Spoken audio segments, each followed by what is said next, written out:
Welcome to the Laughter Clinic podcast with comedian and suicidologist Mark McConville, bringing you practical, evidence-based self-care strategies, the latest research in mental health, along with conversations that inspire, educate, and entertain. This is the Laughter Clinic podcast with your host, Mark McConville.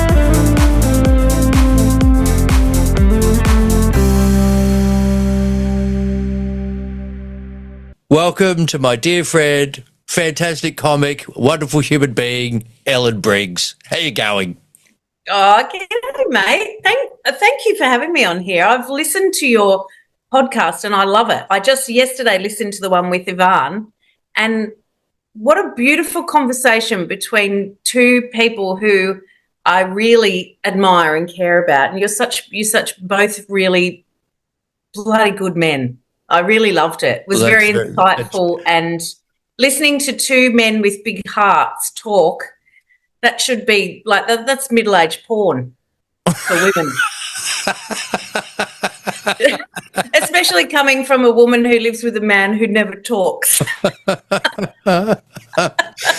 Oh, I really did enjoy that conversation with Yvonne. Like, he's a deep guy, you know, like he's quite a deep guy. Deep, yeah. You wouldn't think he was a comedian. You would think he was like a philosopher or something. Yeah, I know. Well, but yeah, loving the podcast. I'm very happy to be here. Thanks. Wonderful. Okay, so as you would know, we start by diving into the saying laughter is the best medicine, which has been around for 3,000 years, and we've now got modern research proving the physical benefits of laughing and the mental health benefits of your sense of humour. So when you hear the saying laughter is the best medicine, what does that conjure up for you? Oh, it definitely resonates with me. I've seen it firsthand, as you would have. You know, being a comedian and having people come into a room, and that moment when you've conjured up an idea that you think is funny and you convey that to a room, and every single person in that room, regardless of what is happening in their life, laughs collectively. They're all joined at that moment in their thoughts, and you can see the endorphins are going. They're looking at strangers, they're laughing together. It's a connection. I absolutely believe it, you know, and the science backs it. I see it. I feel it myself. You know, if I'm feeling down and then all of a sudden I'm laughing at something, be it my dog or my husband or something on, you know, some stupid reel.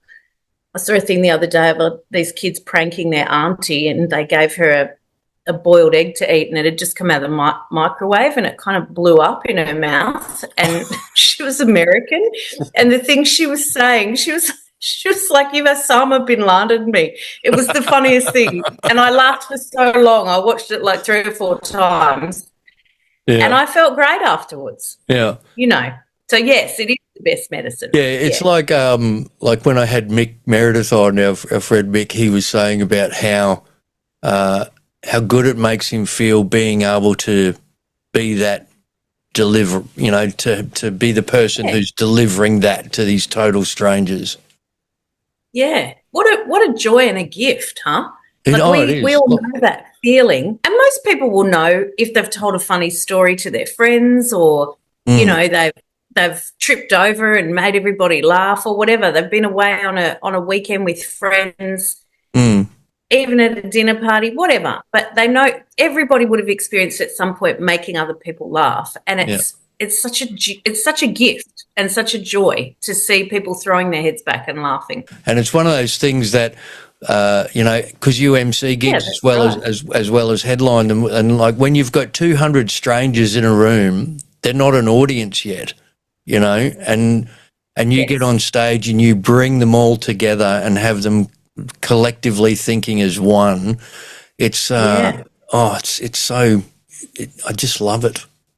So how long have you actually, you know, because you and I have been friends for pretty much as long from when you started, and I was trying to figure it out the other day. So when did you actually start? Oh, it's like 20 to 21 years ago. Yeah, right. Okay. And it's about 20 years. Yeah. Yeah. And it was you did comedy course with our mutual friend Mandy Knox. So, what was the lead up to you actually going, I'm going to go and do this comedy course? Well, certainly not wanting to be a stand-up comedian. It had never even crossed my orbit. You know, I loved comedy. I loved watching comedy. I must admit, I hadn't gone and watched much live stand-up comedy, but you know, I loved watching it. I loved everything funny. You know, even growing up as a kid, I always watched like things like Laverne and Shirley. I loved that silliness, you know. In fact, when I think back to the shows that I really loved, they always had women at the centre, you know. It's so good. I mean, I haven't watched it for a long time. I probably should watch it again now and see how it comes up, because I remember. Still hold up? Yeah, does it still hold up? I don't know. I remember Lenny and Squiggy, they were always up doing some shit. But I do remember, I'll come back to this in a minute, but I should watch it and see if it holds up, because I remember when we had our boys, Alex, my husband, was talking about the $6 Million Man and what a great show it was. And we found it on YouTube and we sat our kids down. We were like, this was the best show ever. And it was so bad. You know, like the graphics and the running, like it was, yeah. And the kids were like, oh, yeah, this is tops. And maybe Laverne and Shirley's the same, I don't know. But I do remember it was written really well and they were both fabulous characters. So I had always had corporate jobs. I worked in HR, I worked in staff training. So I used to deliver staff training programs. So I was not uncomfortable being in front of people, but, you know, it certainly wasn't comedy, delivering new policy changes to government employees. And then I had kids and I was at home, you know, I'd worked at Byron Council and I was at home and I was incredibly bored. So this must have been, the kids were probably 4 and I started writing a book, and it was sort of leaning towards being more funny.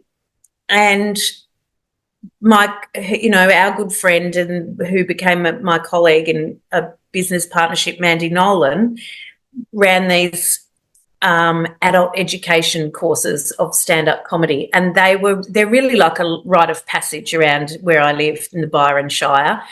And so she does a 6-week course with you. She teaches you how to do 5 minutes, hones that 5 minutes, and then at the end there's a big gala show called the Virgin Sacrifice. And hundreds of people go. Everybody knows about them. She's taught thousands of people. Now, I contacted her and said, would the course help me with my writing, because the writing is kind of leaning towards being funny but not funny enough? And she said, yeah, it will, but it's not a writing course, it's a stand-up comedy course. So come along and you'll get an idea of the formula of how to write comedy, but, you know, you'll have to do stand-up at the end of it. And I remember being on the phone with her and thinking, oh, that's not going to happen, you know. And so I went and did the course, of course got up at the end because she has it in an environment where you just feel so confident and so excited to do it, and loved it. And she actually said to me afterwards, and look, most people, when they do that course, their first night, of course, is amazing. You're never going to get a more supportive audience. You know, it's full of the friends and family of all the people who are on stage. It's wonderful. So it's a great night. And she said to me, you should do this again. You should go to an open mic and do it again, because you've got something on stage. You've got kind of the comedy X factor that you can't nail down what it is, but the audience really love you. So, you know, if you're interested, do it again. So I just went and did a couple more, like open mics with that same 5 minutes. Yeah. And then the Raw Comedy heat came up in Byron Bay, and Mandy said to me, oh, you should go in it, you know, like it's just another opportunity to be on stage. And I remember that day my kids had one of them had got in heaps of trouble at school, and I'd had this sort of really heated argument with the teacher, because she started off, because I have identical twins, as you know, and she started off saying that it was Jared that did something, and then she was saying that it was Eden that did it, and then it swung back to Jared, and I was like, you don't even know which kid you're talking about. So I had this really awful, it was really awful. She was sort of accusing me of being a terrible mother, and she was sort of at the end of her tether, and I was, really not happy with the way she was speaking to me. It was awful. And so I went and did the gig, and I said to Mandy, I'm just going to do it and then go home because I really feel a bit washed out after today. So I did it and went home. And then I woke up in the morning and found out that I had won that heat. What? And so then had to go to Brisbane. I'd never been to, so it was like my third or fourth time on stage. So then I got to Brisbane to the stage. So you go straight to the state final, and I won that. And so I think probably the sixth time that I was on stage was in front of 2,000 people in the Melbourne Town Hall. And when I watch it now, cool. I almost turn myself inside out with cringiness because it's so bad. Yeah, but you say that though, but you're only saying that now because of the quality and the heights that you've reached. You look back at it, and it's so cool that when people find I can't remember how this terminology goes, but it's almost like when people find their thing in life that they're meant to be doing, a indicator of that is immediate success to a certain extent. Like right when you start, there's immediate success to a certain extent, which gives you the taste of what this could be like. But then it's after that the hard work starts, and the week in, week out doing the actual hard work and doing the hard yards. But it's that initial success that is the bait to make you go, right. Yeah. And so your first ever experience on stage was at the end of that comedy course. Yes, at the Byron Bay Bowling Club. Well, and going back to the book, did that ever? Because I know that you've written a book with Mandy, but did that book itself ever actually eventuate? No, and it was a book. No, it didn't. It was a book. It was actually about. Excuse me. It was actually about parenting twins because I'd had the boys, and there was actually no Australian. This is back when we used to look at things in books, Mark. The kids are 25 now. And so we had all these birthing books and parenting books and, what to expect when you're expecting, those all the ones that everybody gets. But there was nothing. They would have like a very slim chapter on twins. Right. And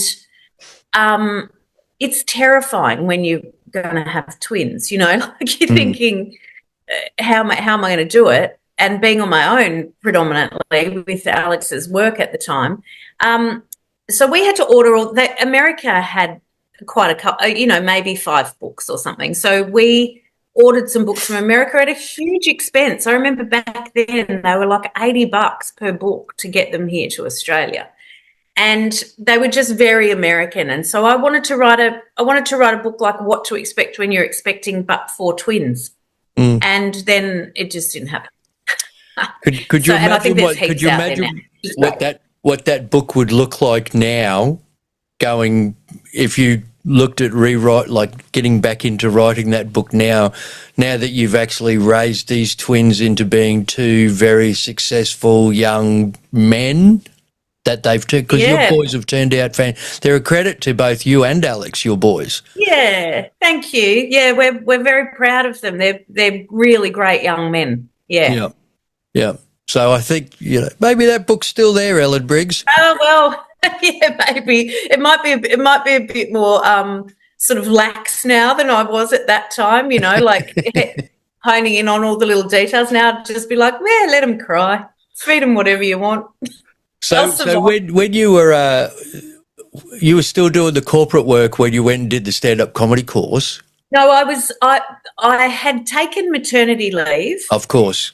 With all good intentions to go back to work after 12 months. And then when we had the boys, Alex was, working over in Europe as a MotoGP mechanic. So he was away 8 months of the year. And I realised very quickly it was going to be very impractical for me to put 2 babies into childcare and try and manage that predominantly on my own. And we're in a position that I could stay home with the kids, and I'm so grateful for that now, because those formative years when really they only had one parent at home all the time, and Alex was coming and going, and he's a brilliant father. I couldn't have asked for a better man to breed with. He wasn't there consistently, and children really need that consistency, I think. And I think that's probably part in why I have such a beautiful relationship with my boys and why they are the way they are. So I didn't go back to work. So no, I was sort of doing part-time work, like a bit of office work from home and stuff like that. But no, I wasn't working. I was working at home, looking after a farm and 2 young boys. Yeah. Oh, it's incredible what I look back at your life as to how much time that you were doing it by yourself, because Alex spent so much time overseas, and it makes it even more of a credit to the pair of you and Alex that the boys have turned out the way they have, because it's not only you're in an environment where Alex is away for so much with work back then, but you're also living in a very, not really isolated, but you are in a rural environment where it's, like it's not suburbia, it's, it's not like they can just zip around the corner and catch up with their mates. I remember when they were not that confident on push bikes, or they were too young to go, riding on their own. So I would load up 3 bikes in the back of the ute, and we would drive somewhere where there were really good paths, and we'd park the ute, get the bikes out, put their helmets on. I'd have to have a backpack full of snacks as if we were going away for 2 weeks, because really all they wanted to do was eat. And then we'd go for a ride and then stop somewhere and eat, and then go back to the car, then drive home, So it was never just hop on your bikes and go around the corner, which once they got older, they used to love that when I dropped them off in town and they'd be at a friend's house and they could do that, ride their bike into town and go to the lolly shop or get fish and chips or whatever. And it's part of me, I remember at the time, felt bad about that, they're so isolated. But we also had the house where a lot of the kids would come, because I loved it. I loved having a house full of kids, and we had a swimming pool. And then as they got older, we had a paddock that they could slide old bommy cars around and ride motorbikes and all of that sort of stuff. So we really tried to make it as good as possible for them with what we had, yeah. Well, I think this isn't this is a question without notice, because it has just come up in with what you've been talking about. Because you and I both travel around Australia a fair bit, and we've the fly in, fly out workforce is very big in Australia, with the mining companies and all that sort of stuff. And I know a fair few people that are in marriages and partnerships where they one is fly in, fly out and that sort of stuff. And you were almost doing something similar, but in a much longer protracted time period, because as opposed to a fly in, fly out might be 14 days or 4 or 6 weeks at work and then home for 10, 12 days. When Alex was going away, he could be away for a few months, couldn't he? A lot of the time it was like that, Mark. A lot of the time he would be away for, say, 4 weeks, and then he might be home for 2 weeks, and it was always different. It might be 6 weeks, it might be 2 months, or it might only be 2 weeks and then he'd be home. So yeah, it was all over the place, but definitely exactly like a fly in, fly out. And that whole, I've spoken to other particularly women in this situation who have fly in, fly out partners, and you sort of live your life in chunks. It's like, okay, he's away for that time, so this is how we live, and then when he's home, we live a different way. And so you have to work very hard to make it not disruptive, and especially once you have kids, their life can't be disrupted because of this person coming in and out, because it changes the dynamic of the flow of the family. I always made sure if anything was going on, at home with the kids or with me, and it really was, let's say that day that the kids got in trouble at school, I wouldn't ordinarily tell Alex that.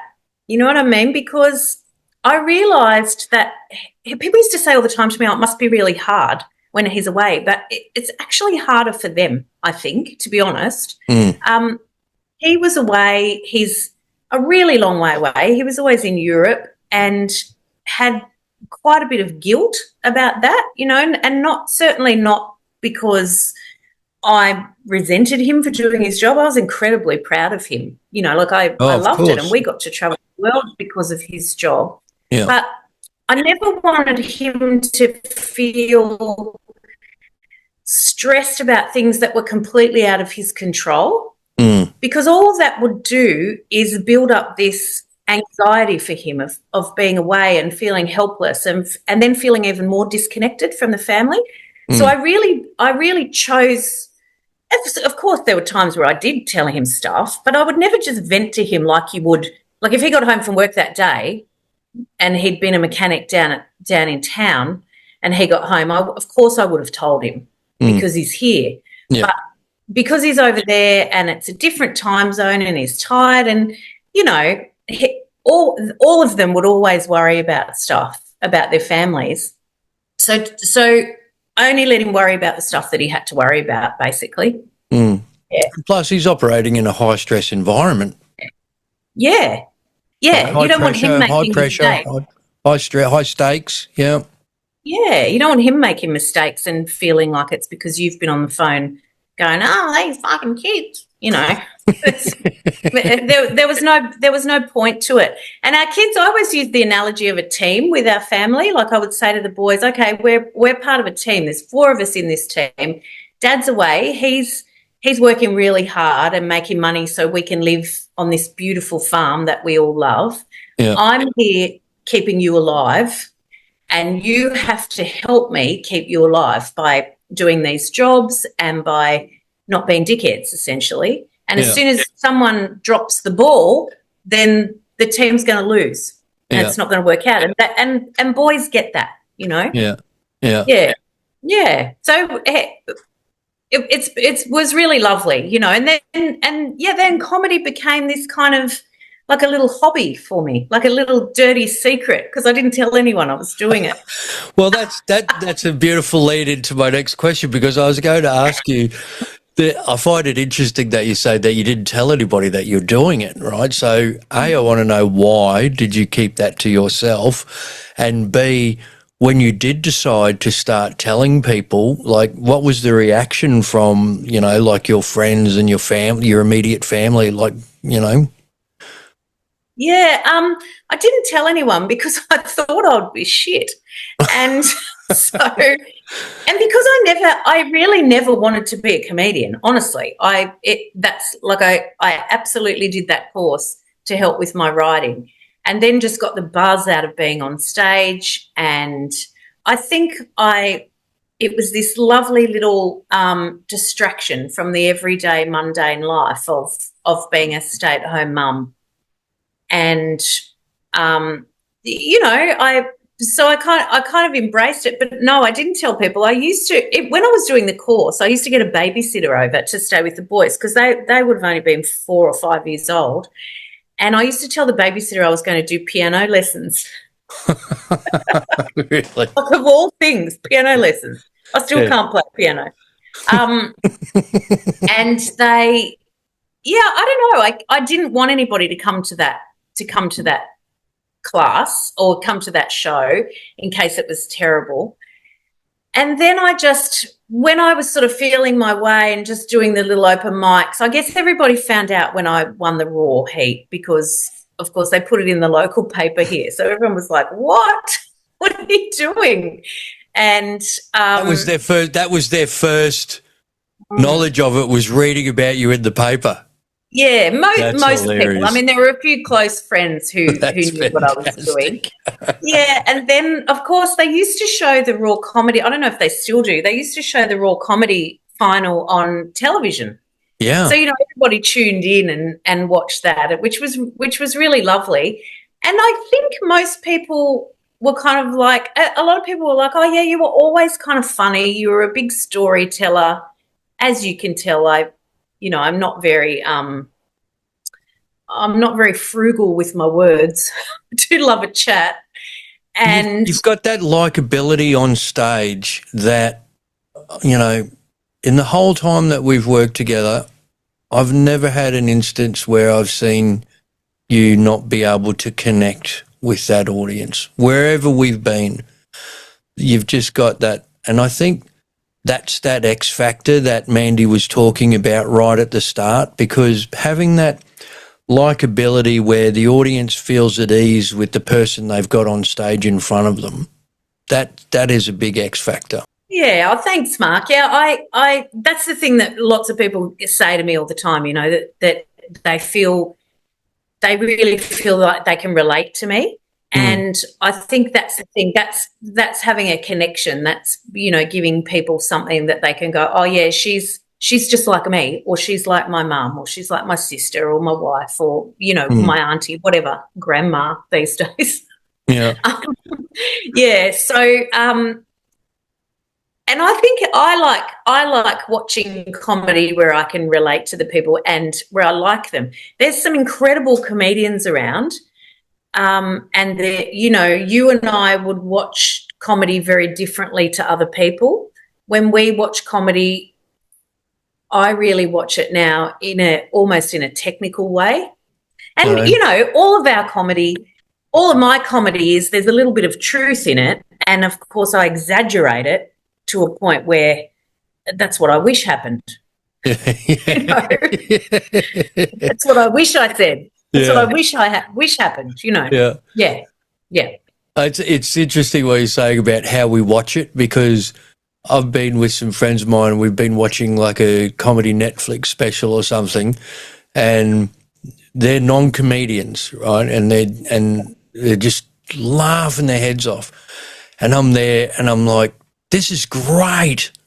And they're like, but you're not laughing at it. And I'm like, yeah, but I know that it's just brilliant. Like, I'm not saying that I don't laugh at, comedy specials when I watch them, because sometimes I do, obviously, but I know exactly what you're talking about is you're analysing it going, this is brilliant. The way that they did that, or the way that they interacted with that audience there, or whatever, the analysing of it. And that's just because we love it. We love doing it, and we love seeing other people smash it. Yeah. There's nothing better than seeing one of your mates up there just lighting up a room. I love it.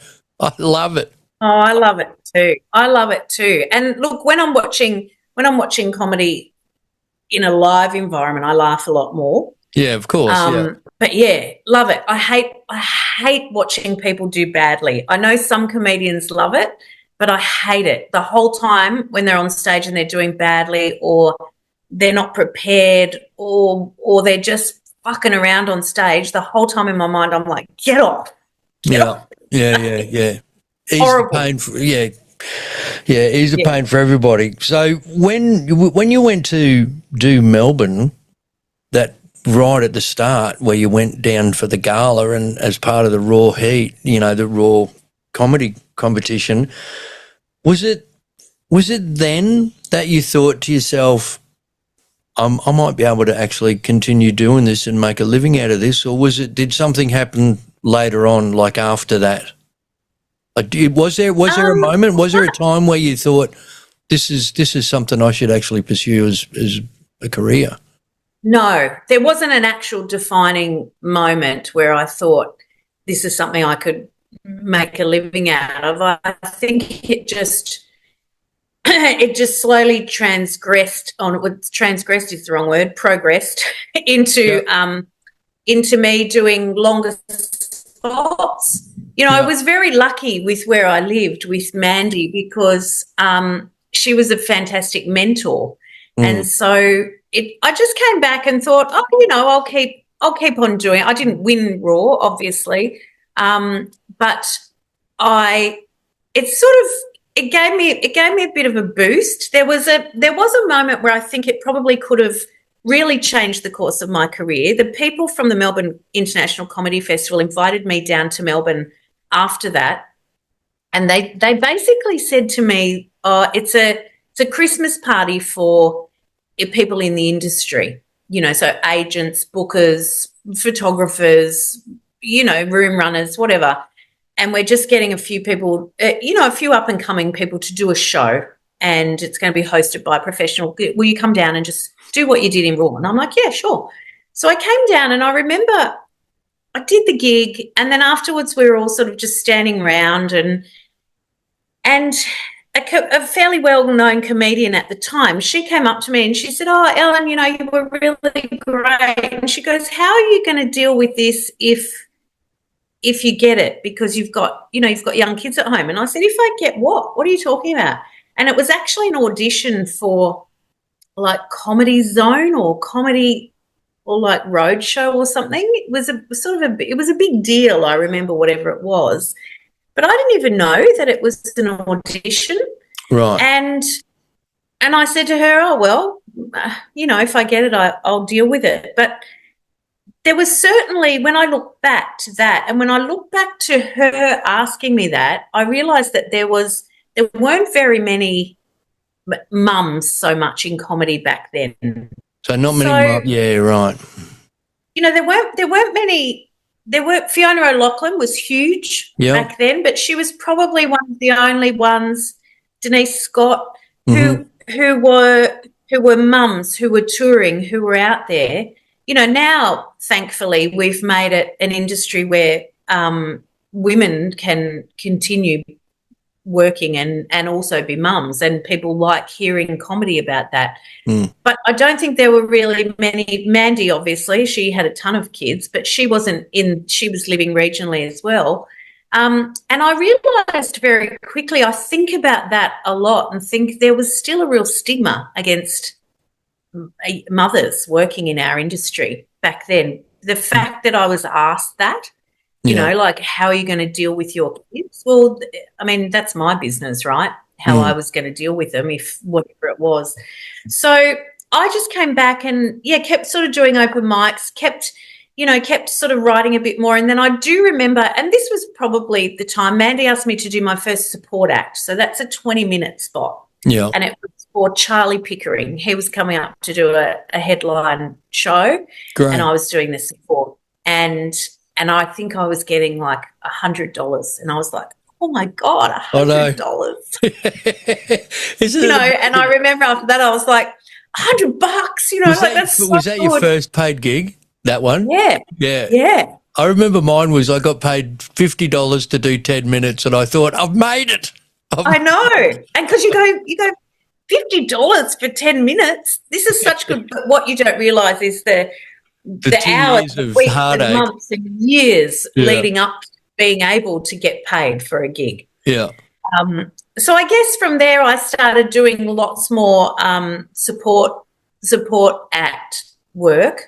Yeah. And then I can't even really remember my first headline spot, to be honest. Isn't that terrible? It all just happened because for many years I was like, oh, this is going to stop soon. This is just a bit of fun. This is just a bit of fun. Yeah. Yeah. It seems inconceivable to other people. Like, I remember mates of mine at the time going like, what do you mean you're not getting paid? When I was putting in so much work, when I was lucky starting in Brisbane. I started at a time where I was lucky that we had a really great supportive comedy community. We had fantastic interstate acts that would come through every week. And I remember probably doing maybe 2 or 3 open mic gigs a week for probably, I don't know, maybe a year and a half before I got that paid gig, and then things started to go. I think there's something to be said for doing the hard yards for free, getting your little 10-minute spot, and then maybe doing those 10-minute spots for another year until the bookers go, smashing out let's give them a 20-minute and then doing that for a while. Yes, and then I agree. Like that natural progression to go from all the way through, I think it was probably maybe, when I think about it, it's like the apprenticeship kind of thing. It was maybe around 4 years, 3 or 4, maybe 4 years when I started to headline. Yeah, I would agree. I think it may be even longer for me to actually move into headlining, because I started doing lots of emceeing and hosting, and then just build up enough to when they go, have you got 40 minutes of material? And you're like, yeah, I have. You know, people, when they're not ready, you can see them on stage and go, you're padding this out, you're stretching it out. Yeah. This is it's not 40 minutes of gold, you know. And people don't realise how hard that is to get. But it's hard. I feel like I have quite a small life, and because of all my stuff is based around real life stuff, you know, trying to find different topics to write about is hard for me, you know, because I have, and I'm very happy with my small life, you know, in my small town. I'm married, I've got my kids, I've got my dog, play golf, and that's pretty much it. Yeah. You know, comedy. I used to, and I still say to young comics now, don't give up your day job, because you'll get comedy from that. Yeah. Is that something that you, like, you know, one of the questions I was going to ask you is, you know, what is it that you know now about being a comedian that you wish you had known when you started out? And is that something that you think, you know, to not put all your eggs in that basket and to make sure that you've got something else? Yeah, I think you have to have a really broad world view to be interesting on stage. You know, like a young guy or girl who's 19 and who decides to give up work, and they're just at home going, okay, I'm writing comedy. What are they writing about? Like, what are you actually writing about? Because what is your life?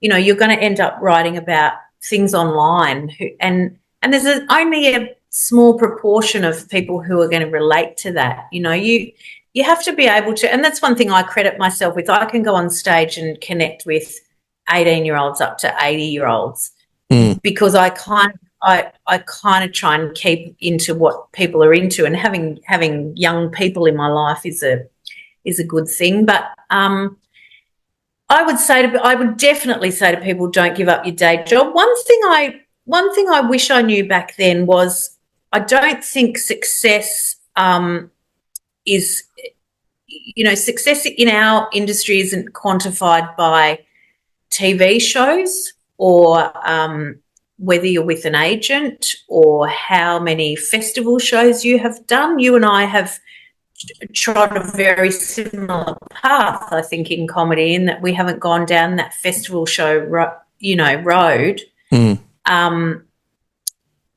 which a lot of people, you would get it too. When you speak to people, they go, oh, do you do the Melbourne Comedy Festival? Have you been into the Melbourne Comedy Festival? And what they don't understand is that anyone can go to the Melbourne Comedy Festival. My husband could register and go to the Melbourne Comedy Festival if he wanted to. It's not curated. Anyone can do it. And I guess I used to be like that. I used to think success was having festival shows, being on TV. You know, I used to think they must be all the funniest people. Well, the funniest people I know in comedy, some of the funniest people I know have never done a festival show.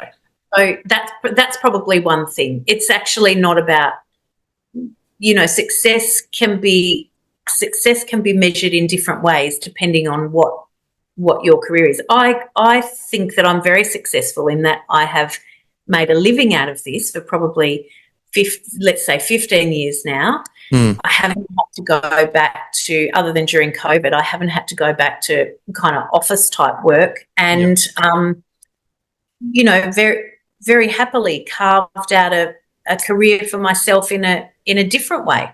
Yeah, away from festivals. Yeah, absolutely. And you know, what you're talking about, that success in defining it.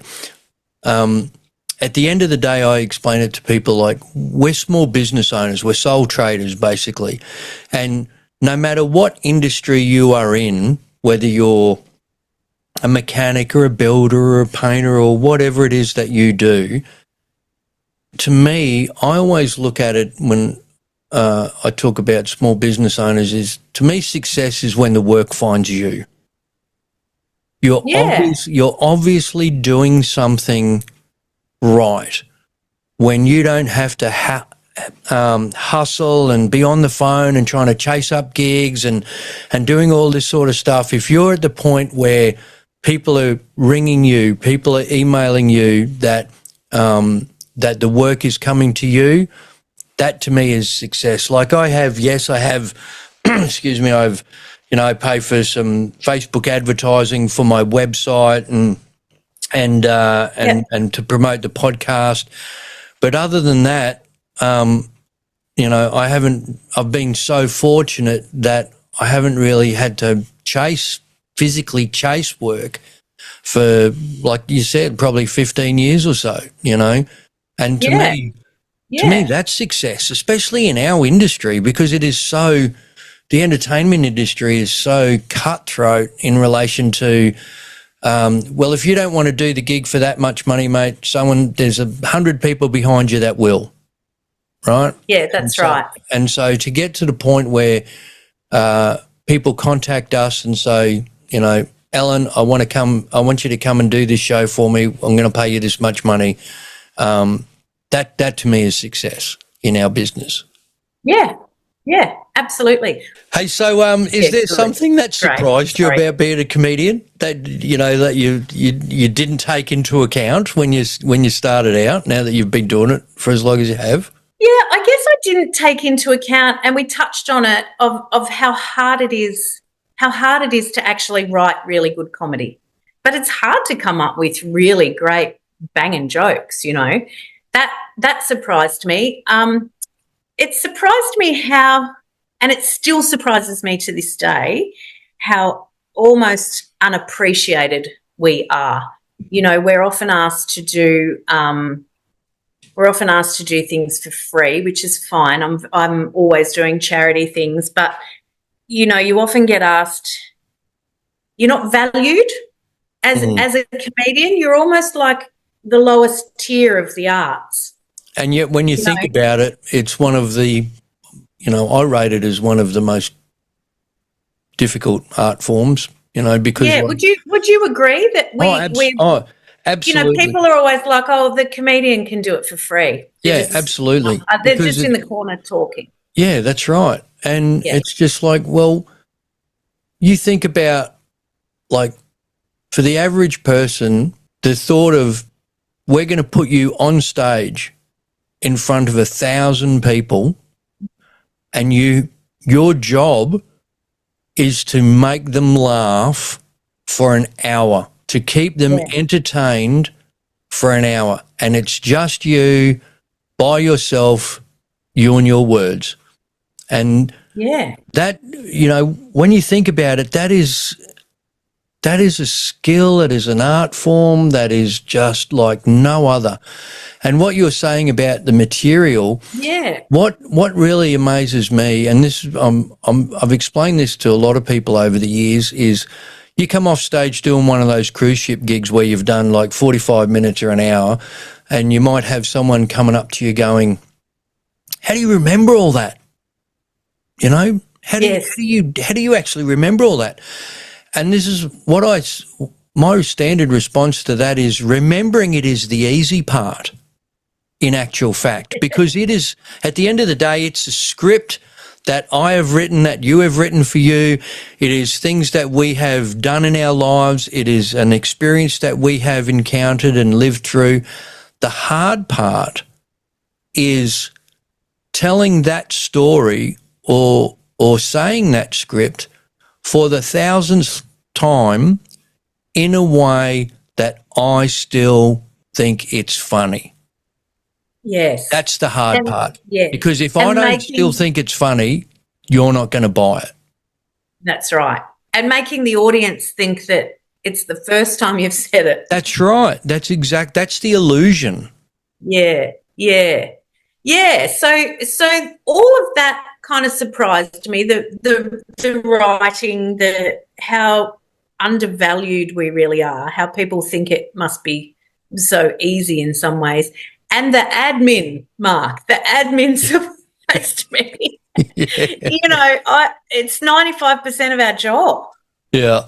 You know, the booking, the travel stuff. You know, I mean, I guess it's different if you have an agent, but you still got to do all that stuff because, like you said, we're sole traders. Yeah, that's right. And I've never worked with an agent. I'm a bit of a control freak. I like doing it all myself, and it's a lot. Oh yeah, it is. It is a lot. And you look at the mutual comics that we know that do have agents that look after everything for them, and to me, I see those guys and I go, well, that's what kind of gives them the freedom to write and only write. Yes. So they can they're free to just use that creative part of their brain all the time. They don't have to switch between that analytical side and the creative side. Yes. And maybe that's why they're pumping out a new hour every year, Mark, and we're not. Yeah. Okay, I'll ask you. I ask all my comedian friends this, but I've noticed a pattern that we all seem to be saying the same answer. So, do you think there's a common misconception that people have about comedians? Yeah, I do, and I know that the others have all said, you know, that we're fun. You know, people think that we're all fun all the time, and I know people used to say that, and they still say it. You know, oh, you must be a hoot, and they used to say it to Mandy and I when we travelled. Oh, your car rides must be fun, and I'd go, oh well, if you think fun is us not talking and listening to really dark crime podcasts is fun, and yeah, they're a hoot. But another misconception is that we're all a bit fucked up. You know, like that there's something wrong with all of us. And I hear this all the time, like people go, oh, you know, when we do the Q&As on the ship. So for those who don't really know what I'm talking about, when we do a comedy cruise, we get there's 5 comedians on the ship for 3 days. We all do different shows. And then we have this thing called a Q&A, question and answer. And the room is full of the people, the audience, and they can ask us questions. And often some of the comedians go, oh, well, comedians are the most, you know, they often say mentally ill.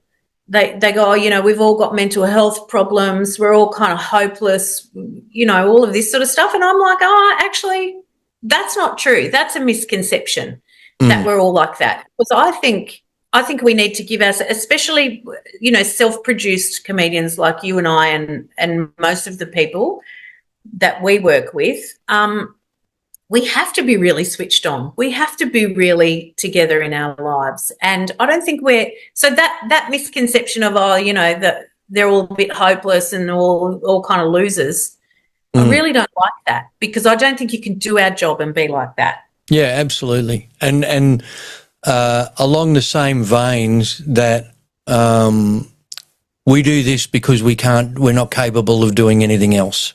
Yeah.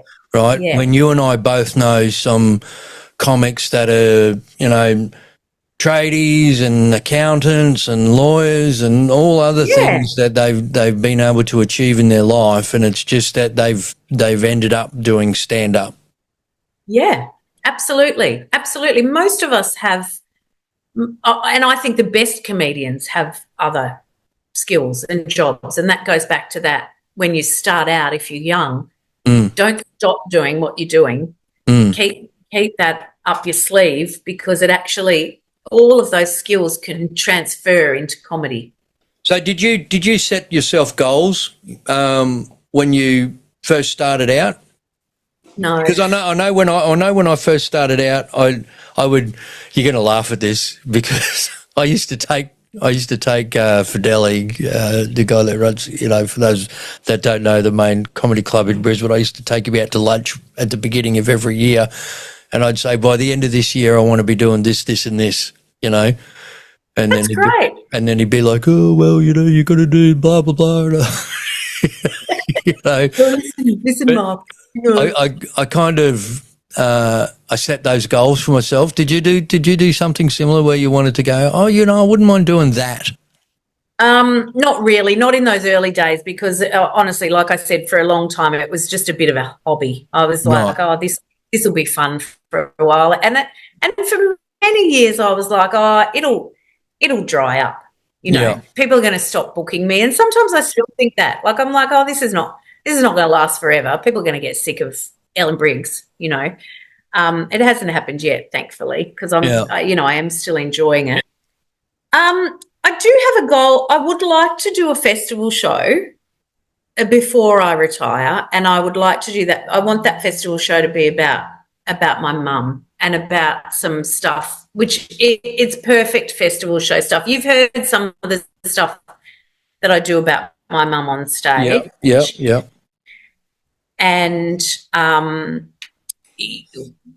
so in stuff about her that we didn't know, and it made a real lot of sense as to why my mum was the way she was. She was probably the most mentally unwell person I've ever met. And this was why. All of this stuff that had happened in her past, all this trauma. So it's not stuff that you can do in a comedy club, I don't think. It definitely lends itself to a show. And then there's probably a book in it too. So maybe I'll finish the book, but it'll be a different book. So I definitely want to do that show. I think there's very funny stories around aging parents, and the show. I've already got the show name. It's The Secret Keeper, or The Secret Keepers, because that generation of women. My mum was born in the 40s. That generation of women had lived with so much shame and guilt about things that happened to them, not through their fault. Yeah. And so they kept these secrets, and my mum was determined to keep these secrets right up until she died. But we dug around. 3 nosy daughters, we dug around and found out. So there's some funny things around that. There's some very funny things. Yeah. Yeah, that's they're two pretty like you said, they're pretty substantial, unrealised goals. But I'm sure that, like you said, these aren't goals.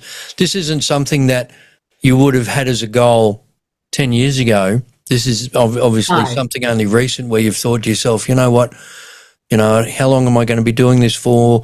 What do I want to do before I pull the pin?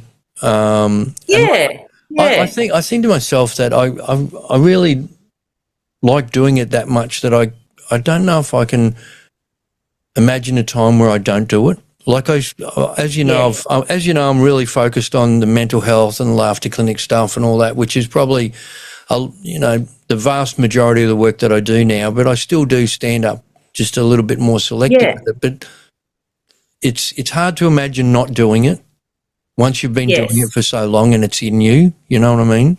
It just becomes a part of your DNA, doesn't it? It becomes a part of you. Yeah, I guess the goals that I set when we started the Women Like Us show and that partnership, we had big goals with that. We had goals to do a certain amount of shows per year. So in that we did 352 shows in 10 years of Women Like Us. And we toured all over the country, as you know. We wrote a book and we had a podcast, which we occasionally still put out an episode. I don't know if anyone listens to it anymore, but, really. Pretty funny, the Women Like Us podcast, Mandy Nolan, Ellen Briggs, get on board, people. Yeah. Yeah, we had some great merch. We really did we had some goals with that and we smashed them. We did more than what we expected with that.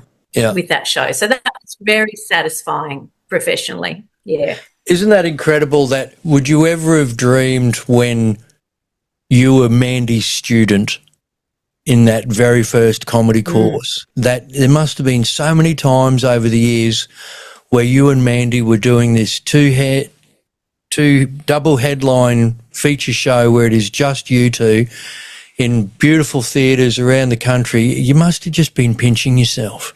Yeah. No, I never, she was very intimidating when I first met her. She, as we all know, she's one of the most phenomenal stand-ups in this country. And I never thought I would be her peer. always felt like I would be her student. And I remember she wrote me this lovely note, probably 4 or 5 years into our partnership of Women Like Us, and she said, you know, I've just watched you grow as a performer and as a woman and as a mother and as a performer now. You're not my peer. You're not even my peer anymore. I think you've surpassed me. You know, like I watch you and your craft. And because we're both very different performers, she said, you know, you astound me how beautiful it is to watch you and to know that I've been a part of that. Because I tried to quit a heap of times. I was like, Really? I'm not doing this anymore. This is bullshit. And she would always just go, no, you're not quitting. We've still got shows booked. What was giving you the thought where you wanted to pull the pin on it over the years? What was that? The one big one was just really terrible show. You know, like you go on stage and you just go, I'm not cut out for this. And I'm a pretty, like, I'm a very tough person in some ways, but I'm also I'm a super sensitive person. I know that. And it's brutal. It's brutal when you have a terrible show and people tell you you stunk, you know. It's really hard to live with that. And I just remember going, what am I doing? Why am I putting myself through this?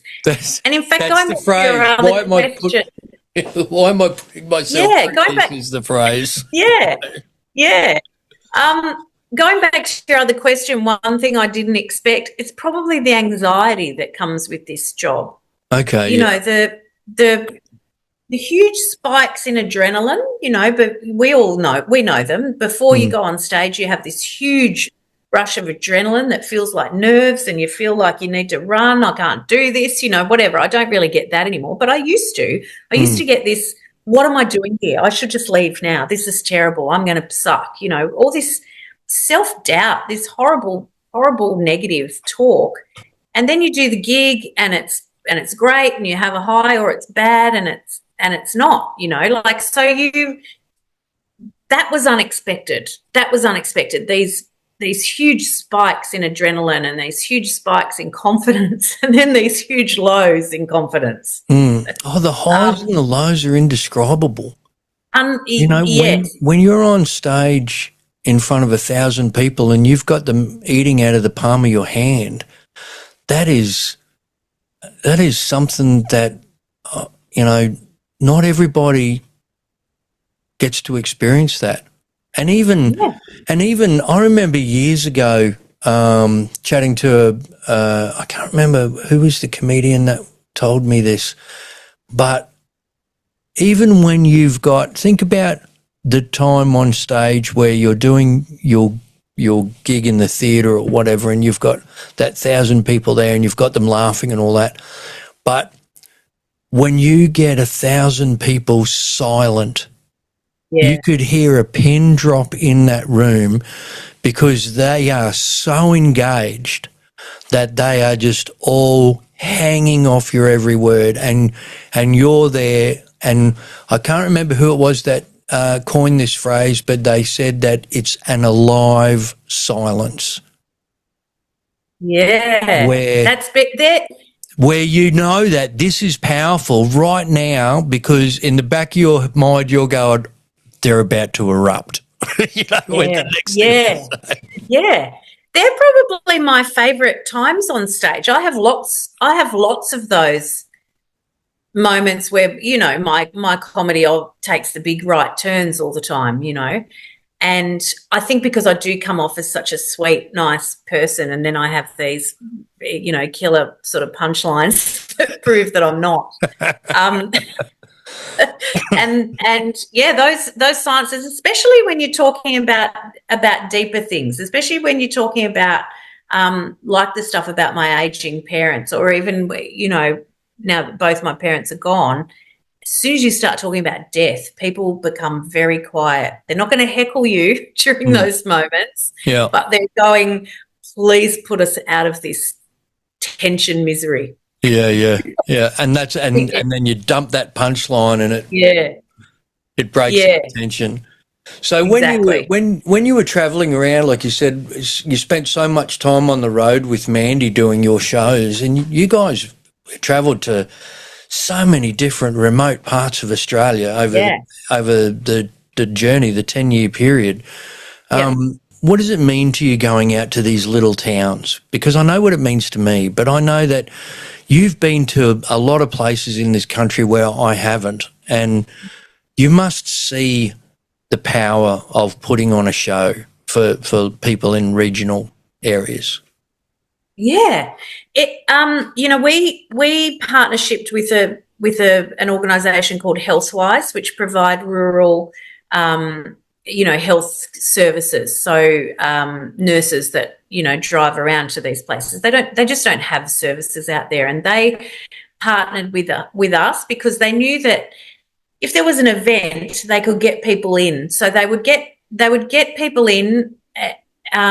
So there might be a town where we'd go which has a population of 200 people, and we would get 250 people at that show because everyone would come to the show, and from outlying areas they would come to the show as well. They would organise a room off the hall or out in the garden to look after kids. All the ladies would make crock pots full of food, and everyone would be there. And it wasn't even about us, Mark. So this Healthwise company, they would have a couple of GPs there. They would have a breast care nurse to check women for lumps. They would have mental health workers there, so they could talk to them about that. They would have, leaflets abound. They would do blood pressure checks, all of that sort of stuff in the afternoon, and then we would have the show at night. And the show wasn't,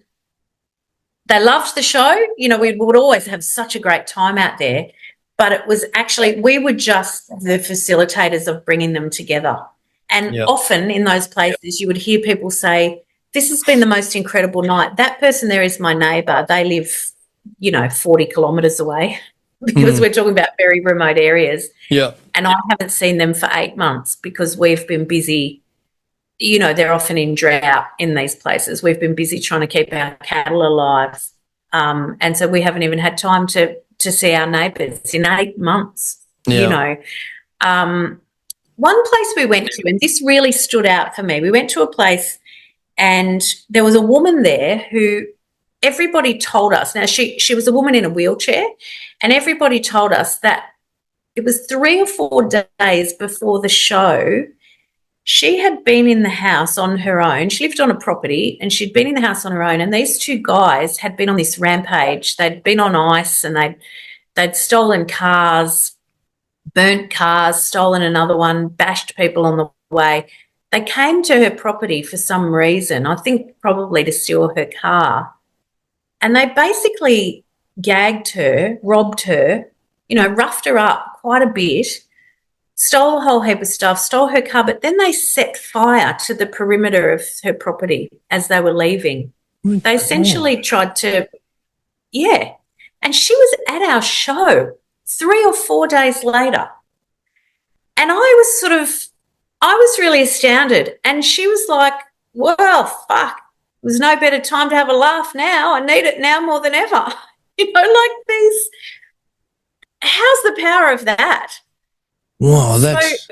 And she also said this is the perfect time because everybody wants to talk to me, and this rips the Band-Aid off so I can talk to everybody at once and then get back to my normal life.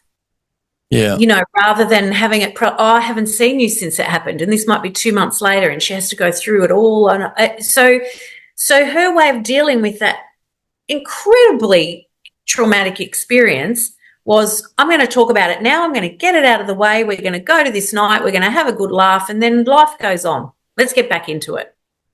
Isn't that's phenomenal strength? Oh, it's phenomenal strength, and it really talks to the term of the Australian stoicism.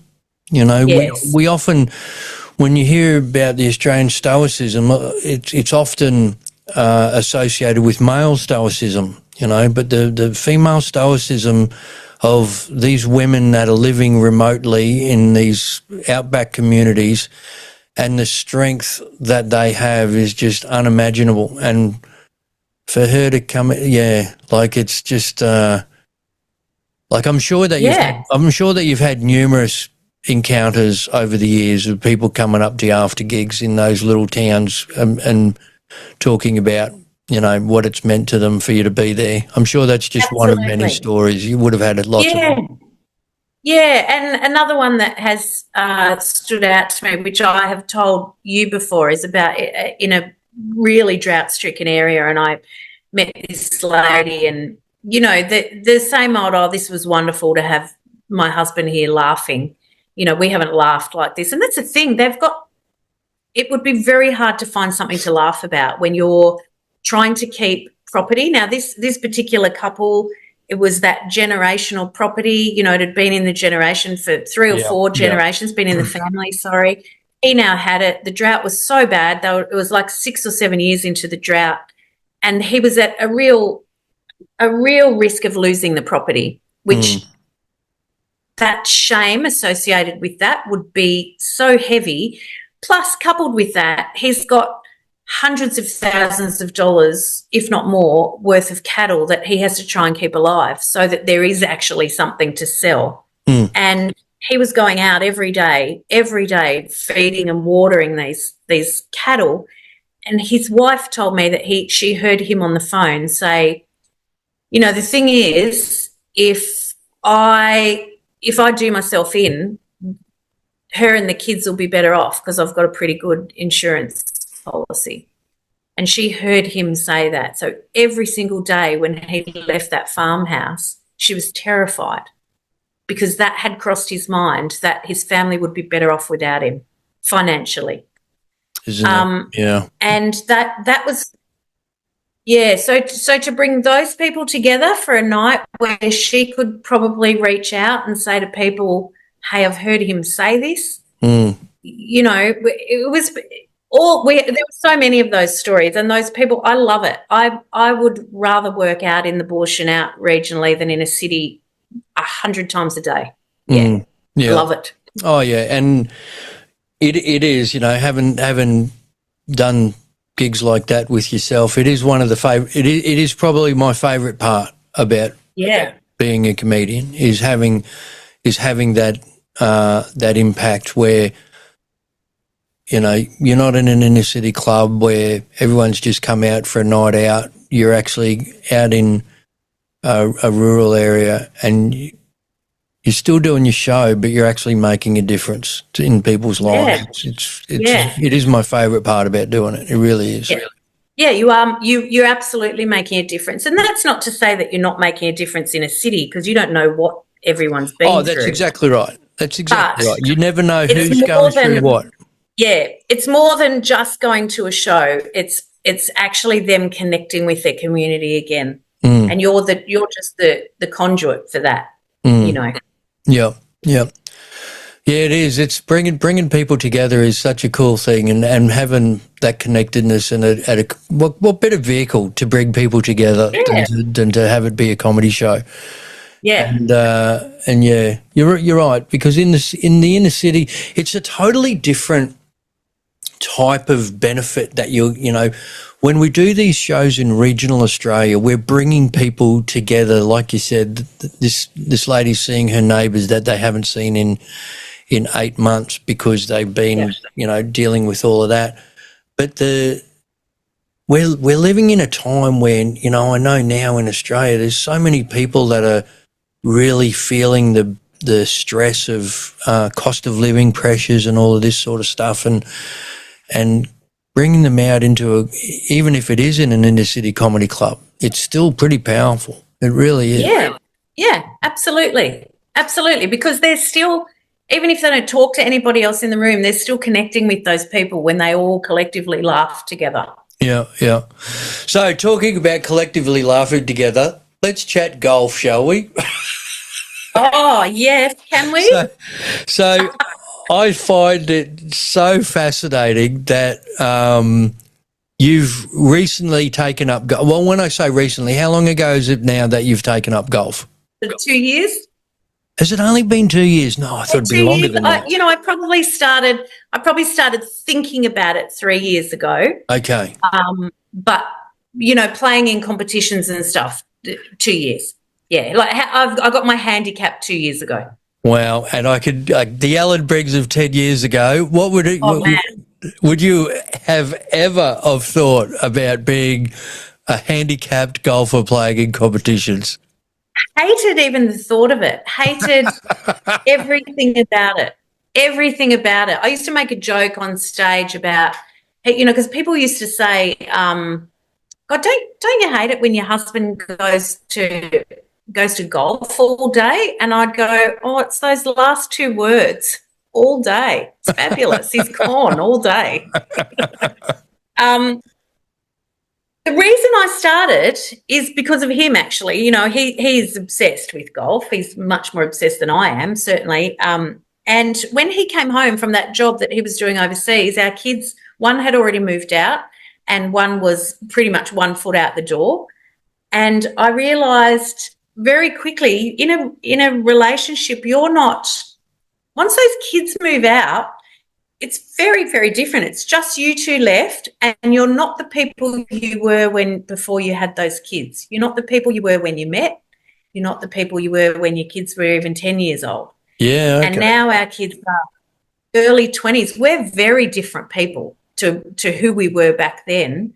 Yeah. And I realised very, very quickly that we have nothing in common. Nothing in common. And so I thought, well, if I want to stay married, which I do, because I do really like him, even though we have nothing in common, I'm going to have to go to the dark side. I'm going to have to meet him because he's not going to come and crochet with me. Have you ever given him that option? Yeah. And he's not interested. No, right. He's not interested. He's very supportive though. Like when I show him stuff that I make, because obviously I love crocheting and I love knitting, and when I make something, he's really supportive, and he goes, it's kind of amazing. I guess it's that engineering mind. He goes, it's kind of amazing that you just sit there with one strand of wool and you construct it in a way that it becomes something. He goes, that's phenomenal. So he's supportive, but I also see sometimes that he's, yeah, that's lovely. Well, what if you got him crocheting little golf head driver cover?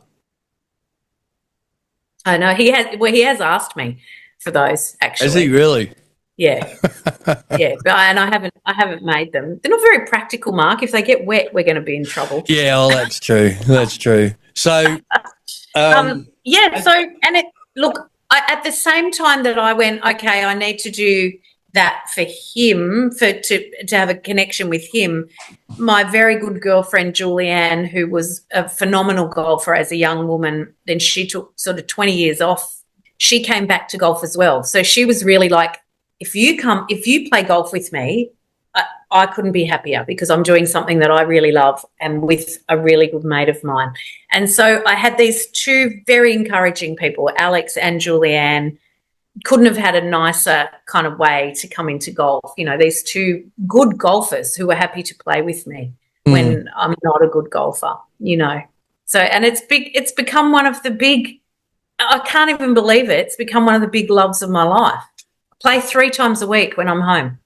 I love the mental health aspects of it. I'm a big fan of sport in general for bringing people together. Like I look at sport and go, yes, you've got the physical activity of it and all of that sort of stuff, but as a vehicle for bringing people together and having that sense of belonging and connectedness, it's really underrated. I think sport is in that respect, but golf brings not only people together, but it really teaches you so much about life, doesn't it? Yeah, well, you're spending 4 hours with people that you probably wouldn't spend 4 hours with in any other environment. I mean, and you've got to keep your cool. That's the hardest thing, keeping you cool for 4 hours and keeping your head together. But I take my clubs with me now when I travel, and I kind of think, what did I used to do when I was on the road? I used to be I'd get up in the morning, I'd go for breakfast, I might wander around some shops of the town that I was in, and then I'd go back to my room. Yeah. and watched TV, and now I'm like, right, where's the closest golf course? I'm going to go and play. And I had that beautiful experience recently of in South Australia turning up, and I got to play with this 86-year-old man who had recently lost his wife from dementia, and he nursed her right up until the end. And he was the most beautiful, gentle, lovely, interesting man. And I played with him. We only played 9 holes, but then we sat in the clubhouse for another hour and a half, just chatting. And he got up at the end and said, can I give you a hug? This has just been the most lovely morning. And that would never have happened. Yeah. Yeah, well, that's it, like you can, for a long time, for many years, I played with the same 3 guys every week, and then I changed golf clubs. And so now I actually like playing with different people. I actually don't play with the same people every week. I try and mix it up, and that's one aspect of it. But the mindfulness of it all, that thing about keeping you cool and not ruminating something bad, that it's a really it's a great exercise in trying to live in the moment. It's hard to not be thinking about something that happened 5 minutes ago and to try and, just be living in this moment.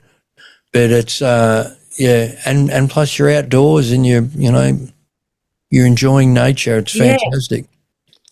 And, I'm 56, Mark, and I have never, ever enjoyed a sport in my life. Never, even as a kid. Yeah. I was forced to play it at school and by my parents, and I have never enjoyed it. And this had to come to love something so much. I get it now. I get why people are so into their sport, because I used to just go, what? I don't even know how that feels, and now I know how it feels. Yeah. Yeah. So you acknowledge the mental health benefits of it, surely? 100%. Yeah. Yeah. Like first of all, you've got people who might be very isolated. Otherwise, golf. There's often a lot of older people playing, because you play in the day, obviously, so they have to be retired, or people like us who are lucky enough to work at night, and so we can play in the day. They're often isolated. Like this man I played with. That's his social network now. He goes and plays every single day, and if he doesn't turn up, people check on him. That's great, isn't it? Isn't that fantastic? Yep. And it's so nice to meet people and learn new things about people, and it's really nice, again, to share parts of yourself with new people. The people that they've heard all your stories. They know who you are. So you're talking about things, and, when I'm talking about my kids with these people I don't know, or my husband, or my marriage, or my job, I feel this sense of pride. I'm like, oh, yeah, this is who I am, because you don't talk like that to people that you know. Yeah. And absolutely that 4 hours of trying to stay focused and trying to stay calm, and because as soon as you start getting tense, your body changes position, then it gets worse. And we've all seen it. We've all seen the clips of people, normally men, losing their mind and throwing their clubs around, or, chucking them in a pond and all that sort of stuff. I've never felt like that, but inside, all that negative talk. What are you doing out here, you loser? You're about as coordinated as an octopus. Come here, and then you just have to go, stop it. Look around at where I am. You got to let it go. Look at how fortunate I am. Yeah. Yeah. I'm not a big fan of playing with dummy spitters. I do not like it. No, me neither. I do not like it. Like, I get that you're a great golfer and you're annoyed with yourself for having a bad shot, but I'm like, whenever I am playing with someone and they have a dummy spit, I just go up to them and go, does someone need a cuddle? Like, you need a hug? Like, I mean, seriously, because I'm out here to have a good time, and you losing your biscuit is not helping. You know? And it doesn't make you. It's very unenjoyable when someone gets very cranky. Yeah, that's right. That's right. And, yeah. Well, what you were saying before about those conversations, with all the people about, your marriage and your raising the kids and all that sort of stuff. Like that's something that I think comedians have our ability to connect with people from all walks of life is a great mental health tool, really, because we do find ourselves in a position where people might confide in us because we're going out to remote places, like you were saying about that lady that overheard her husband say that, because we've connected with them on stage and made them laugh and had them have a good time, it can often open up a conversation around mental health or whatever afterwards that I think is really beneficial. That's one of the kind of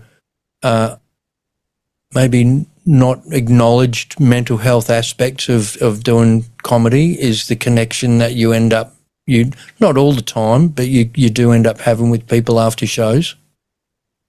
Yeah, I think they feel, because we give so much of ourselves on stage, we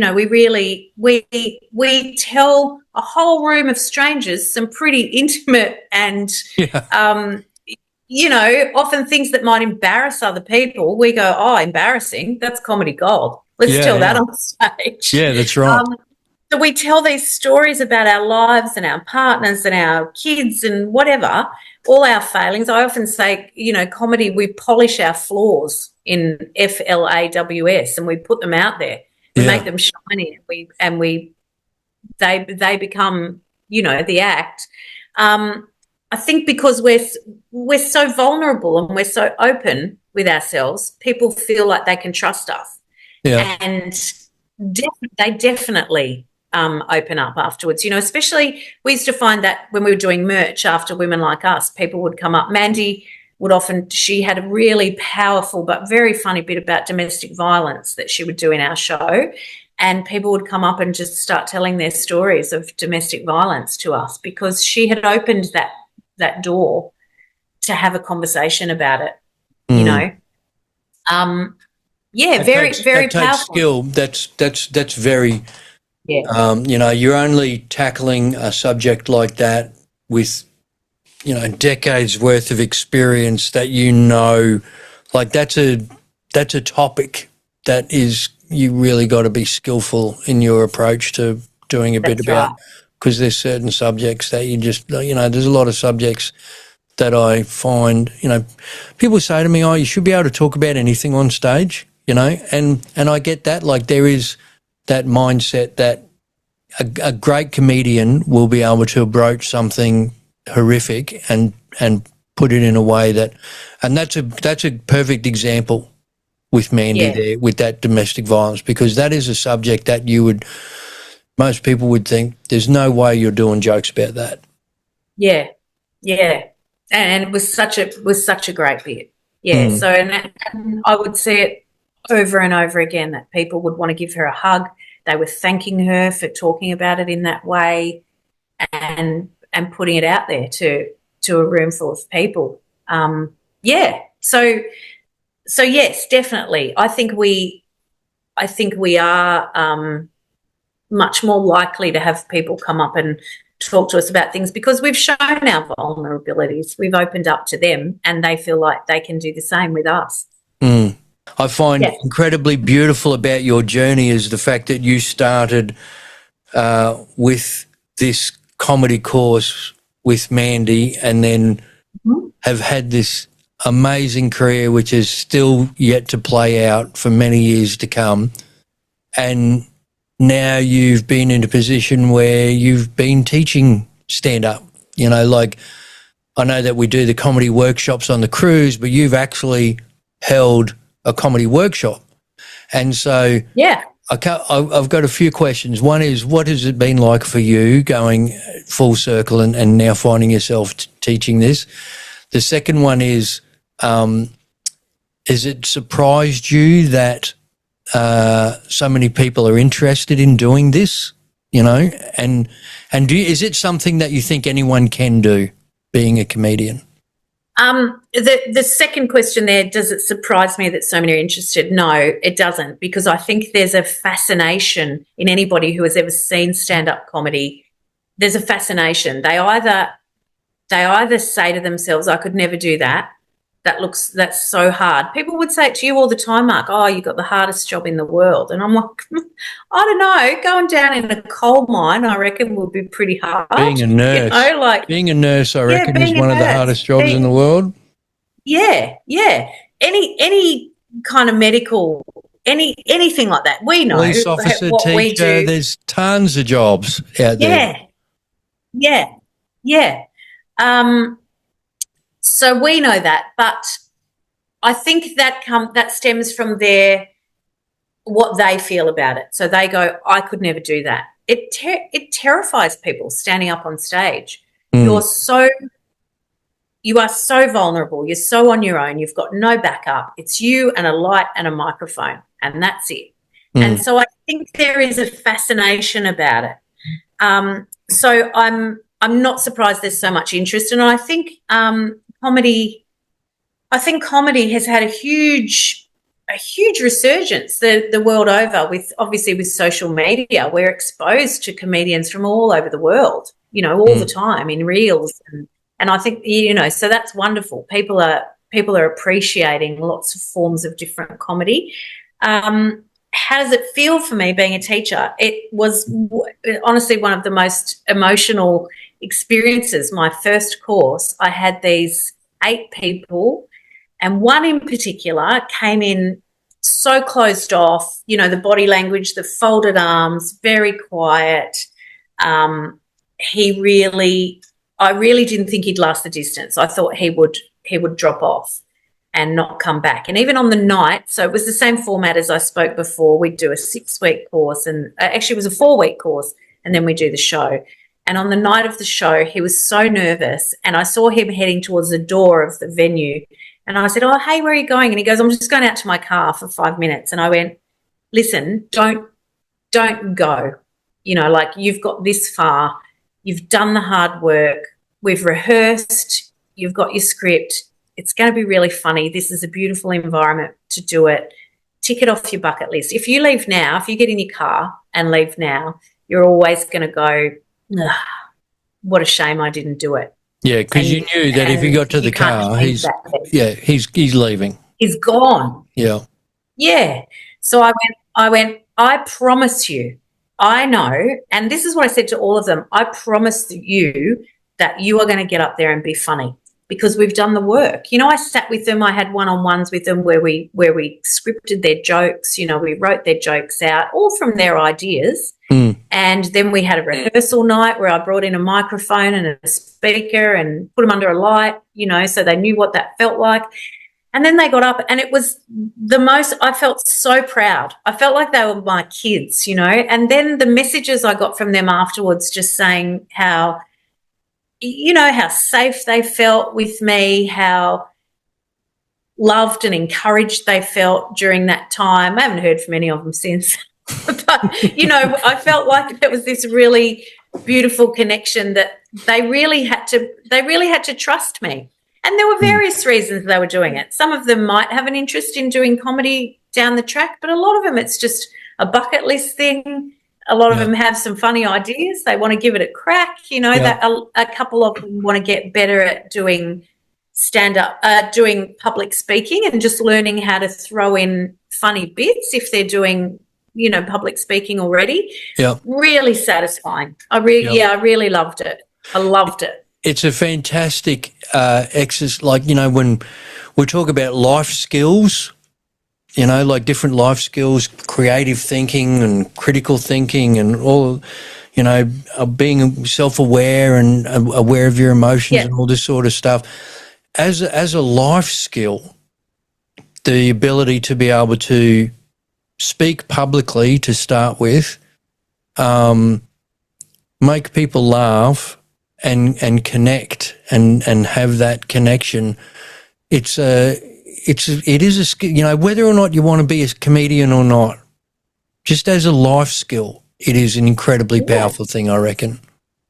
Yeah, I do too. And look at to see them get from that initial point to the stage that night was a really, I mean, it was just the most wonderful thing to watch them, and then get up there and shine. And the first time they get a laugh, you can see, exactly how they feel. That first laugh comes and you can almost see their bodies grow a little bit bigger, Yeah, yeah. And that air of, they relax. yeah. It's going to be okay. Yeah, yeah.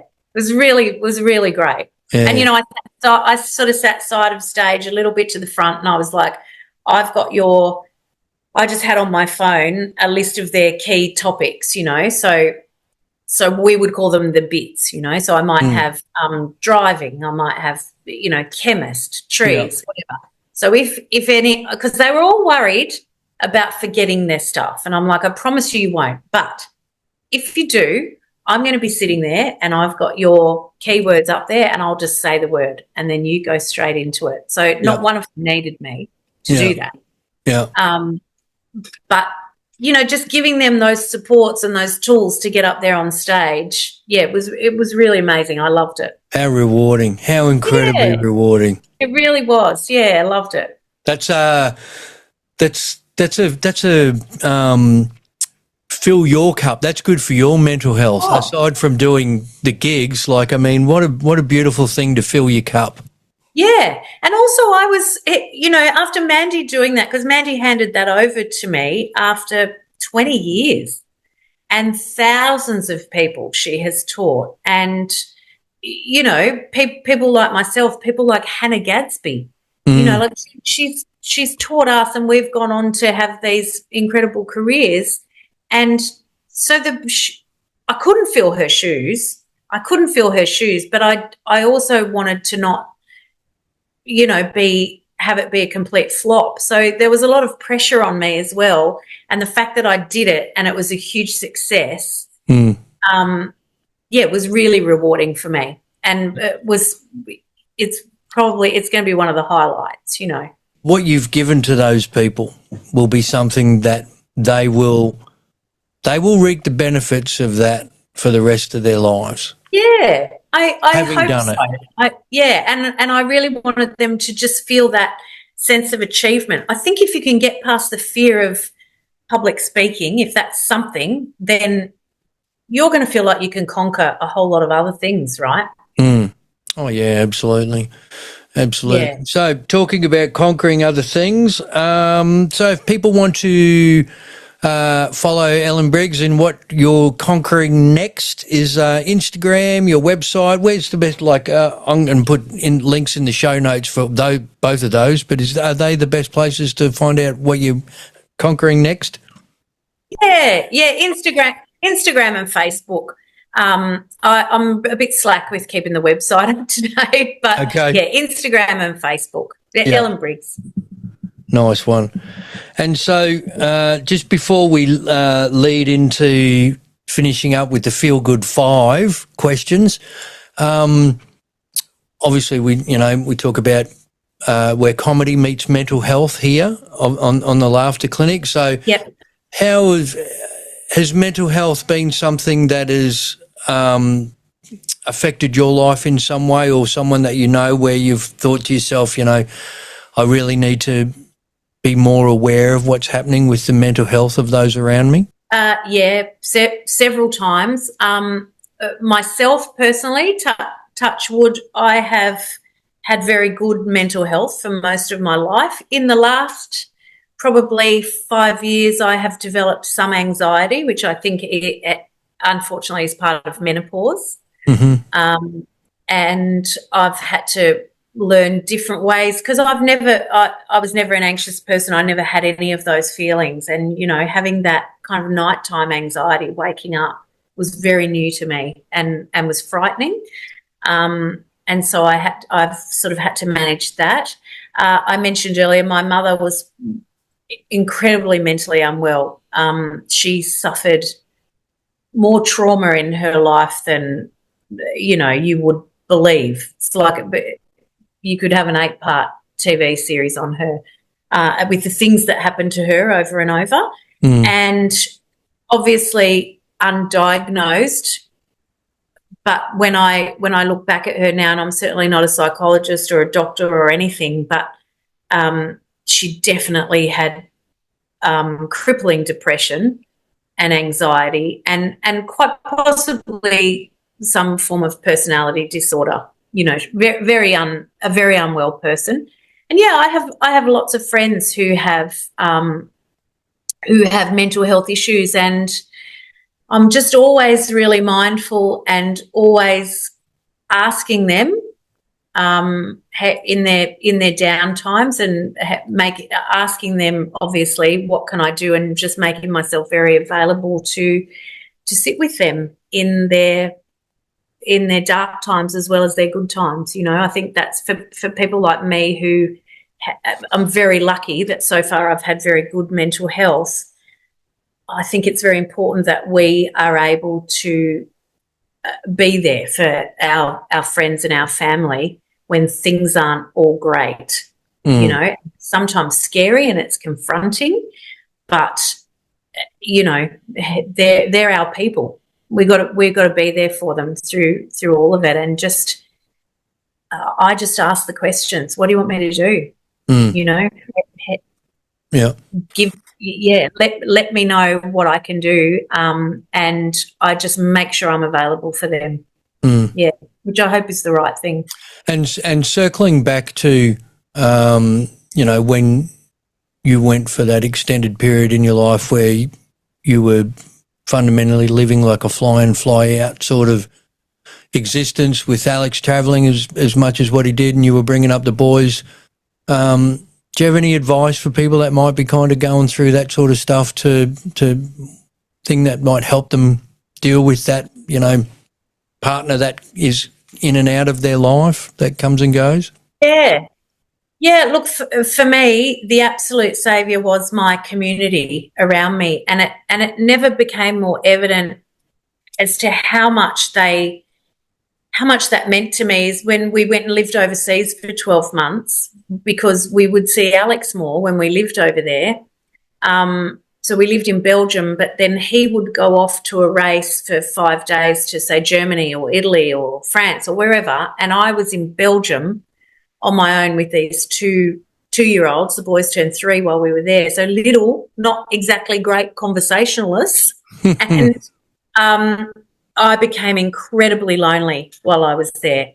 And really, Alex, and then during that time, Alex became so much of a focus for me, because it was that constant counting down the days until he was home, because he was pretty much the only adult that I had in my life.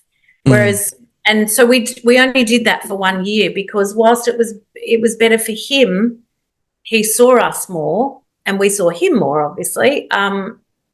It wasn't great for me, because I never got a break. I could never really do anything that I wanted to do, because I didn't have that community around me to help with the kids.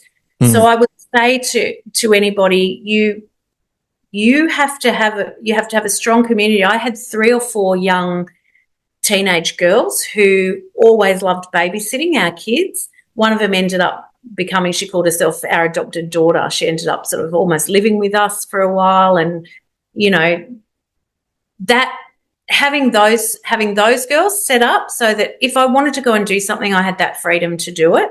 And also my friends, you know, like when I needed something, I knew that I had this really strong group of friends, both male and female, around, who were my community. It's all about people, and if times were really tough, they would be there for me. You know, they would make sure they would come over and go, hey, I'll have the kids for the weekend, or do you want me to just come and stay with you? You know, like, so there's another person in the house. Yeah. Any of those sorts of things, you know. There were times, you know, the kids were in hospital one time, and I just had friends who I would come home and my house was clean, dinner was cooked, you know, that sort of stuff. Yeah. So practical things, and speak out. But everyone who cares about you wants to help. And honestly, when we do things for other people, it makes us feel so good. Yeah. And so people want to help. but sometimes they don't know how to. So Yeah. don't ever feel like you are a burden or you're asking too much of people, because I guarantee you, as soon as you put it out there, as soon as you open the door, you'll have a flood of help Mm. and Yeah. Well, that company. works. That works the other way as well in relation to you. If you know someone that's in that position with the fly in, fly out relationship, like Yeah, reaching out to them and trying to help them navigate that situation, because even in recent times, I've seen people that I know that have just really, it's a tough existence. It must be a yeah, really tough existence. yeah. And we're meant, we're pack animals. We're meant Mm, to have people around us. And as the world has gone on, if you think back 50, 60, 70 years ago, oh, look, even think back to when I was a kid, so 50 years ago, the front doors in the house were open in mm, every house on the street. And we were running from house to house, and we had our bikes out in our front yard, and we were all playing with each other, and everyone was keeping an eye on each other. And mums and dads knew that, okay, they're going down to that house, and we've become so much more closed off now. mm, We're more connected than ever with technology, but less connected actually. mm, mm. I really believe that. Yeah, look, absolutely. And there's so much research around the world to support that. And that's why I think it just reinforces the fact that what we do, bringing people together for a laugh, is Yeah, is super important. It really is. absolutely. Okay, talking about super important, let's get into the feel good five, You Ellen Briggs. beauty. You So, beauty. question number one: what makes you happy? My family makes me happy. My kids are the absolute best thing I've ever done in my life. I couldn't be more proud of them. They're the people I love the most in my life. Yeah. They make me really happy. And the fact that they moved away from here, that didn't make me happy. But they live in Melbourne now, when I see their lives that they've carved out for themselves, that makes me incredibly happy. Lots of things make me happy. I mean, that's obviously my one thing. They make me happy. My husband makes me happy sometimes. um, my I was dog. waiting for you to say hitting my 7 iron, 125 Yeah, meters. well, I'm getting to that. When I can hit that sweetly, I tell you what, that is a very nice feeling. Um, coming home, traveling, all the stuff. I'm very grateful for my life, all the stuff I get to do away from here. But coming home to my property is really my sanctuary. That makes me very happy too. Yeah, Yeah, nice. Yeah, I'm a homebody, so being home makes me happy. yeah, Yeah. yeah. Your boys are two pretty impressive young men. They really are. They I know really you've are, said it right? I mean, I sometimes think I'm biased, but when I see what they're achieving, for listeners, one of them is a florist. He works for a giant corporate uh, florist company down in Melbourne and does some really incredible artistic work. And the other one is a spray painter, but he works for a production company. So he's spray painting amazing things like those giant tennis balls for the Australian Open. And he's just been signed up in a music label. He does DJing, and he creates his own music, and they live together. They have a beautiful home. They're really house proud. It's Yeah. like walking into the 70s, like they're just, beautiful girlfriend. They're just lovely. They're nice, and they're really decent human beings. Yeah. Yeah. No, well, that's a direct credit to you and Alex. It really is. Yeah. Well, the next question on the Feel Good Five is, what are you grateful for? And you just pretty much rattled off a few there. Yeah, I did. I am. I'm grateful. I'm grateful that I'm an incredibly healthy person. I had an auntie who always said that my maiden name was Pracy, and she said, "Oh, us Pracies, we're like cows. We just, we plod along and we don't get sick and we live forever." And I'm like, nah. And a lot of my family have lived a long time. I'm grateful for that. Yeah, grateful for my family. I'm very grateful for my marriage, and that we got through that period of being separated, because I know that separated from the job, that doesn't always happen, doesn't always end well like that. Yeah. I mean, we renew the contract every year, so we still got a way to go. And grateful that I've been able to make a career out of comedy. Like, what a gift and a joy. It is. Like Mick said, it's a privilege to be able to do it. Yeah, absolutely it is. Yeah. So what are you looking forward to? What's coming up? What's coming up? I'm going to see Oasis with my boys in like a couple of weeks. Oh, that's exciting. Yeah, we got tickets for that, and that was funny because I said to them, are you sure because I'm going with them and like a whole heap of their mates and one of my girlfriends, and I said, are you sure you want to go with like your mum and my friend? And one of my kids goes, there'll be heaps of mums there. Yeah. So I'm looking forward to that. And I've also just this morning before we started talking, I made I've put a slow cooked beef curry in the slow cooker. Oh. And it smells divine. I'm looking forward to dinner. Oh, nice. That's nice. Very envious. What's your me time when you want to switch off from the world? What's your go-to? I go and sit outside on my veranda, and I either do a bit of crocheting or knitting, or I still love using a pen and doing actual crosswords. I love it. It makes me think of my dad. He always did those, and I would sit next to him, from when I was a little girl and try and help him. And so I think of my dad, which is really nice, and I do those. And I also I love walking with the dog. I really love walking my dog, seeing him enjoy the world. Yeah. I love all that stuff. It's very basic, but it's really nice. It makes me happy.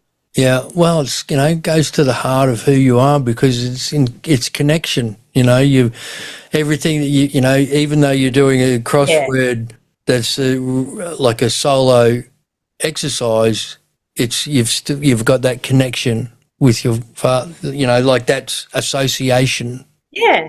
And going out and Stadley, if Stadley's listening, he'll be pretty happy to hear that taking him for a walk is one of your favourite things to do.